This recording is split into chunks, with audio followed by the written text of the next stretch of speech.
दास्तान कहानी में आपका स्वागत है। मैं श्वेता सिन्हा आपके पास प्रेमचंद्र की काफ़ी चर्चित कहानी बूढ़ी काकी लेकर प्रस्तुत हूँ। प्रेमचंद्र आधुनिक हिंदी कहानी के पितामह और उपन्यास सम्राट माने जाते हैं। अगर आपने मेरे इस चैनल को सब्सक्राइब नहीं किया है तो प्लीज़ इस चैनल को सब्सक्राइब कर दें, बेल आइकन की घंटी को ऑल पर सेट कर दें ताकि मेरी सभी वीडियो की नोटिफिकेशन आपको आसानी से मिल जाए। और हाँ, मेरे इस वीडियो को लाइक और शेयर करना ना भूलें। बूढ़ी काकी प्रेमचंद्र द्वारा लिखी गई कहानी है। बूढ़ी काकी कहानी में एक असहाय वृद्धा के शोषण तथा भतीजे बुद्धिराम द्वारा किए जाने वाले अत्याचारों का चित्रण है, जो उसे सब कुछ देने के बाद भी बूढ़ी काकी विवश और लाचार है। हमारे समाज में ऐसी विवश तथा लाचार स्त्रियां आसपास के परिवेश में सहज ही दिखाई दे जाती हैं। प्रेमचंद्र ने एक कुशल रचनाकार होने के कारण अपनी भाषाई कुशलता से इस वृद्धा का ऐसा मार्मिक चित्रण किया है जो अनायास ही पाठकों के संपूर्ण संवेदनाओं की अधिकारिणी बन जाती है। तो चलिए कहानी की तरफ बढ़ते हैं। इस कहानी की कथा वस्तु में अनाम विधवा ब्राह्मणी के रूप में बूढ़ी काकी के जीवन का चित्रण किया गया है, जो अपने युवा संतानों तथा पति को खोने के बाद बुढ़ापे में सहारे की आशा से अपनी 150-200 रुपये वार्षिक आय वाली संपत्ति को अपने भतीजे बुद्धिराम के नाम लिख देती है। लेकिन बुद्धिराम और उसकी पत्नी रूपा अपने दायित्व तथा कर्तव्यों को विस्मृत करके बूढ़ी काकी पर तरह तरह के अत्याचार करते हुए उसे भरपेट भोजन तक नहीं देते थे। माता पिता के अनुरूप ही बुद्धिराम और रूपा के दोनों लड़के बूढ़ी काकी को परेशान करते रहते थे, जबकि बुद्धिराम की छोटी लड़की, जिसका नाम लाडली था, वह बूढ़ी काकी से बहुत ही स्नेह करती थी।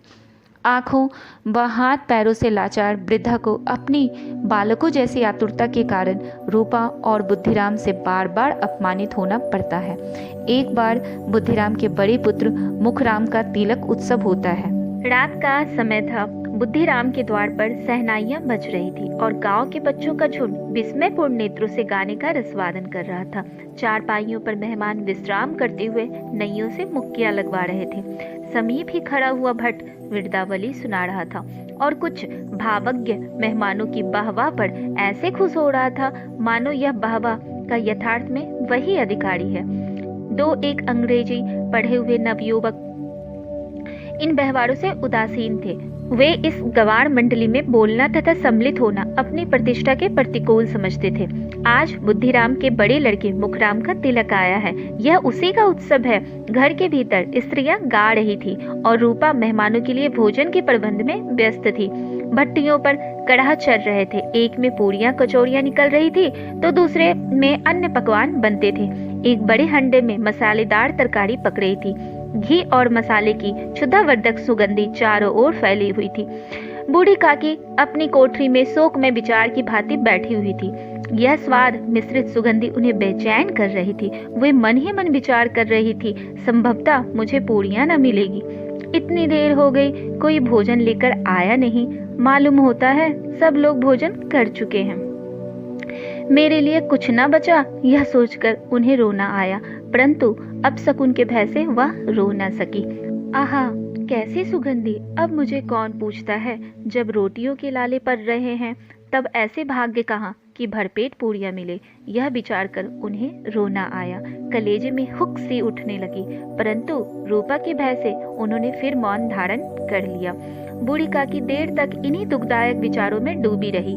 घी और मसालों की सुगंधी रह रह कर मन को आपे से बाहर किए देती थी। मुंह में पानी भर भर जाता था और पूरियों का स्वाद स्मरण करके हृदय में गुदगुदी होने लगती थी। किसे पुकारूं? आज लाडली बेटी भी नहीं आई। दोनों छोकरे सदा दिख दिया करते हैं। बूढ़ी काकी की कल्पना में पूरियों की तस्वीर नाचने लग गई। खूब लाल लाल, फूली फूली, नरम नरम होंगी। रूपा ने भली भांति भोजन किया होगा। कचौरियों में अजवाइन, इलायची की महक आ रही होगी।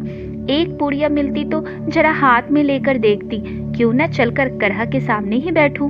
पूरियां छन छन कर तैयार होंगी और कढ़ा से गरम गरम निकलकर थाल में रखी जाती होंगी। फूल पर हम घर पे सूंघ सकते हैं, परंतु बाटिका में कुछ और बात होती है।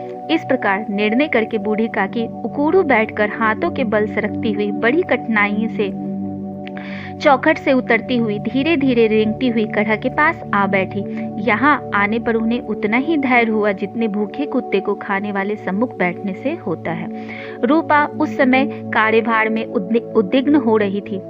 कभी उसे कोठे में जाती, कभी उस कोठे में, कभी कढ़ा के पास आती तो कभी भंडार में जाती। किसी ने बाहर से आकर कहा, महाराज ठंडाई मांग रहे हैं।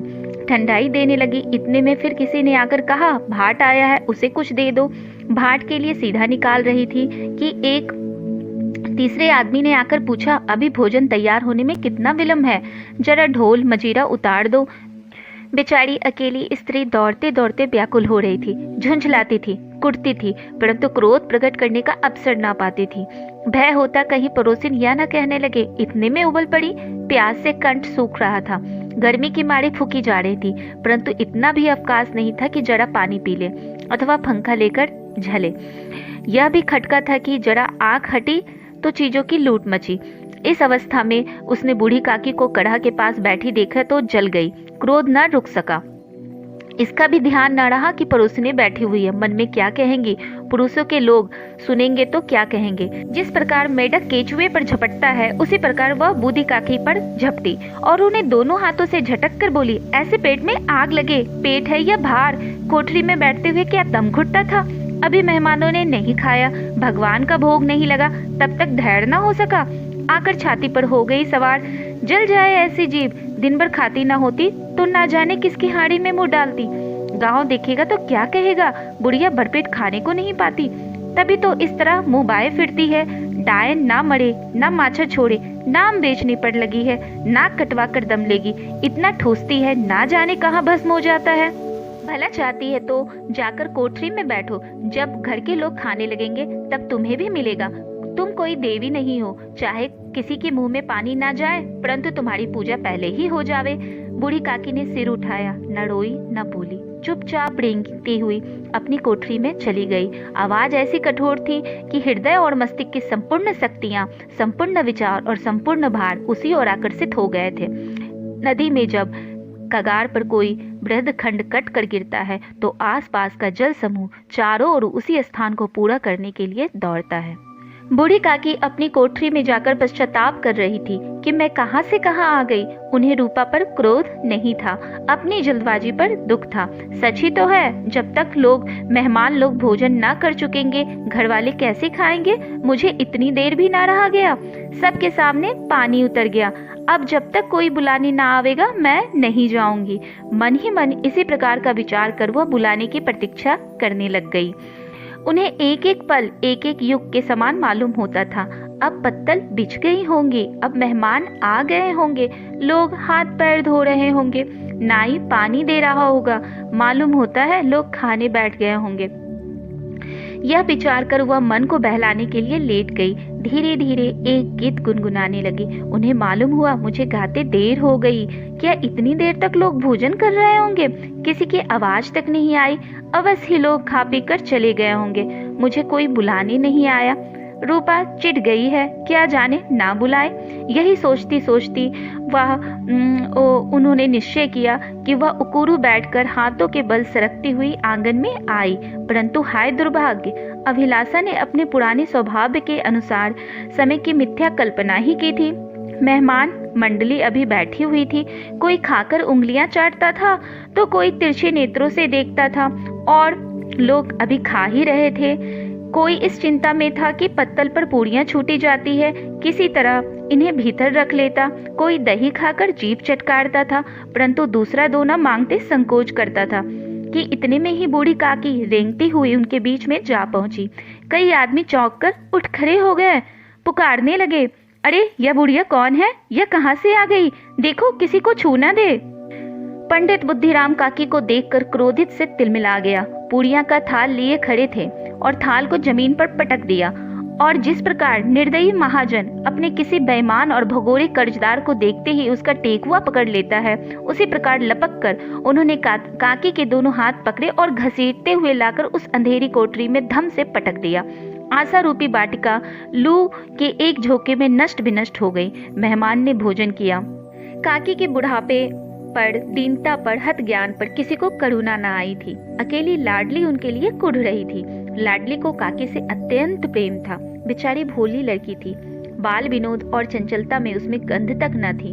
दोनों बार जब उसके माता पिता ने काकी को निर्दयता से घसीटा तो लाडली का हृदय ऐंठ कर रह गया।